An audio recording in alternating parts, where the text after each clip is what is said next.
Good morning, everyone. This is your host, Dr. Kimberly Muktarian, president of Save Our Sons. And today we're sending out an SOS across the United States of America. Why? Because we have to address some very profound issues that have been in place since the existence of America.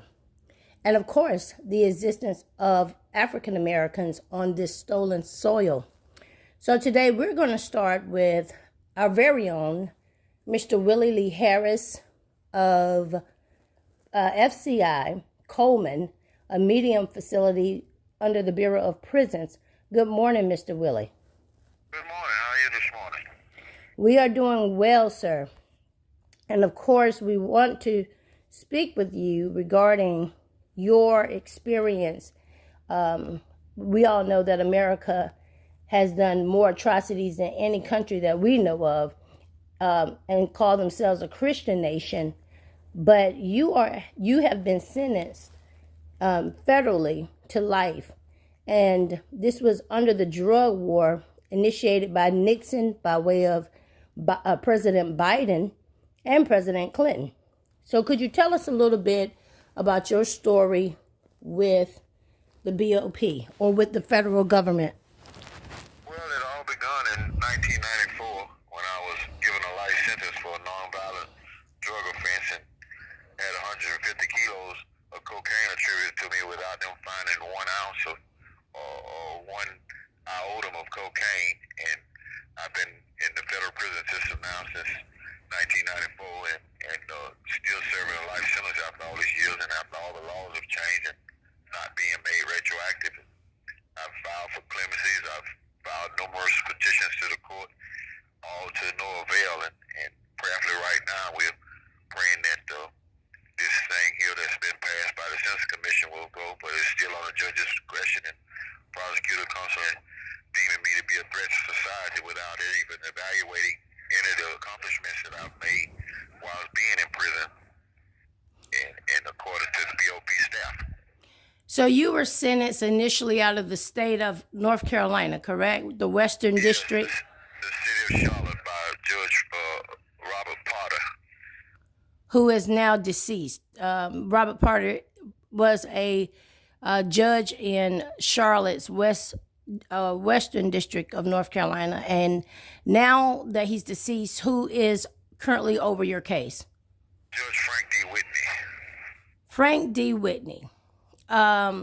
Who, if I'm not mistaken, was a very controversial judge because he was found a part of a group at Wake Forest University holding up a Confederate flag. Do you think there should have been a violation to even his allowance to be? I mean, because I'm almost for certain it would be very hard to elect judges, black judges who were found to be in the blood gang.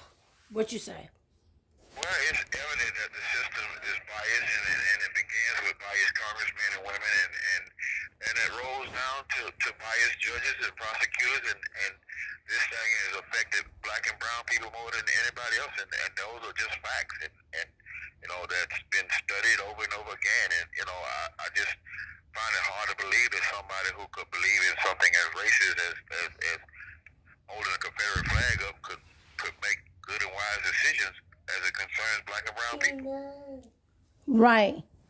So, at the end of the day, we also have heard that, so let me just roll back, Mr. Harris, as we talk about the fact that you've been incarcerated for 28 years, but even before then, they offered you a plea. 29 years. I do apologize. Those count. You've been incarcerated 29 years, and they offered you a deal. What was that deal? They mentioned 12 years back then to my attorney, and at that time they didn't deem me to be a threat to society, which was... This call is from a federal prison. Which have put me out many years ago, and I had many co-defendants that are already out who were a part of the same team that they say we were all in conspiracy together. So you were offered a plea deal. You declined the plea deal of 12 years. Yes, because as I looked at the discovery, I didn't see nothing where there was no wiretaps, phone calls, or nothing, no physical evidence. So who would think that word of mouth would cause one to get a life sentence? So they punished you. They even gave you a bond and let you out for a while. Is that correct? Oh yes, just a signature bond by a friend of mine. And the thing is that it's just terrible how they do these things. I mean, I wasn't a threat to society then. But then then the problem becomes what? What happened that made you a threat? Because it seems like you Well, went the to. thing is that when you don't cooperate with the government, you then become a threat to society. And when you go to trial, I mean, my judge's name was Robert Potter, and his nickname was Maximum Bob. If you went to trial, you were going to get the maximum penalty of the guidelines. Right. So basically you were sentenced to life because you didn't cooperate or you defied the system, correct? Well, because I chose to exercise my constitutional right, a right to a fair trial. I see. And so they convicted you hand over fist. And basically, in our world, we call that a live lynching. Mr. Harris, could you sort of share with us your background, your upbringing? Well, I was originally reared by my grandparents down in Southwest Georgia, a little place called Americas, and at about the age 15 to 16, I moved to Florida with my mom and finished high school in Florida, and worked there, and went on to a technical school where I began to get in trouble at, and one thing after another led me to this. But my grandparents were sharecroppers and kids of former slaves, and they did the best they could without having education, and to try to instill in me to get an education, but I lived in a little town that was totally racist, and those things were troubling to me, and so of course I began to rebel against the system that I saw. So the children that you were, your grandparents raised 12 of their own and plus you, a grandchild, correct? Me and my sibling. I see. So then what were you generated, I assume, monies from the drug game. What? Yes, through those monies, I was able to build my grandparents a house, and to see them live a decent life, something I don't believe they would ever live had I not been undone. I'm not taking any glory in that or what have you, but that's the facts of the matter. Absolutely. Well, wow, this has been a very pinpointed time in history that, when we see the war on drugs, most people forget that it has a premise.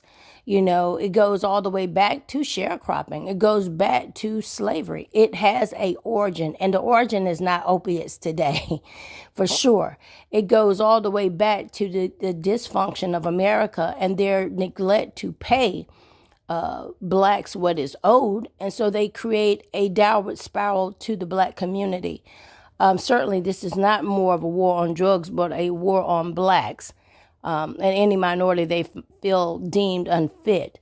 So, is there anything you would like to say, Mr. Harris, before we close our interview today? Well, I just hope that we as a nation will rise up and live according to what the creed we put in place, and let it not be for some, but for all. You know what I mean? And all we're asking for, my crime of selling drugs was wrong, and it affected people even in my community. But, like you say, we have to go back to look at things at the origin of what things is. If you put people in a neighborhood or have them to be economically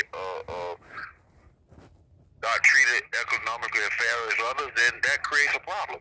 And then you're going to have bad results. And then, my biggest thing is not what happened to me in 94, but what's yet happening to me now.